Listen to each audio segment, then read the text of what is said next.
कशासाठी हे अन्न मिसळणारे? आज 31 डिसेंबर. श्रुती जरा नाराजीनच घरी आली. त्याचं कारणही तसंच होतं. वर्गात तिच्या मॅडमनी तिला नववर्षाचा संकल्प विचारला.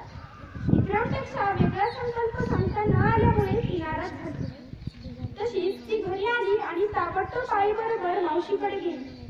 मावशीकडे तिच्या मावस बहिणीचा वाढदिवस होता. झकास बेत होता. गुलाबजामुन, केक, कचोरी आणि पुलाव सगळंच श्रुतीच्या आवडीचं. पण तिने एक गुलाबजामुन खाल्ला आणि डिश बेसिनमध्ये ठेवून दिली. मावशीने ते बघितलं.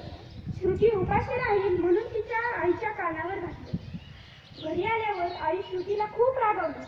खायचं नव्हतं तर डिश मला का आणून दिली नाही वगैरे वगैरे. मला नाही त्यातलं काही आवडलं, श्रुती रागातच म्हणाली.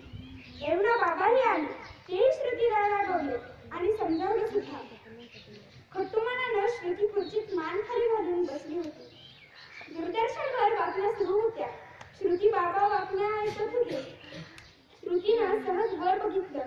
दूरदर्शनवर दाखवलेली मेळघाटमधील कुपोषित बालकं तिनं बघितली आणि लगेच विचारलं, बाबा, ही बालकं अशी वाळलेली का आहे तो?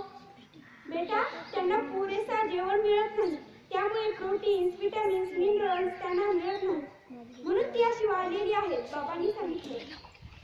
एवढे ताई बाहेर येत म्हणाली, आणि ज्यांना जेवायला मिळतं ते टाकून देतात. श्रुती, अगं, असं जेवण टाकून देऊ नये.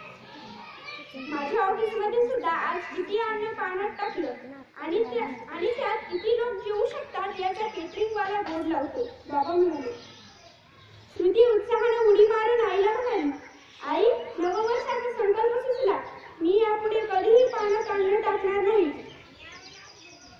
जेवढी भूक आहे तेवढे खाणे म्हणजे प्रकृती.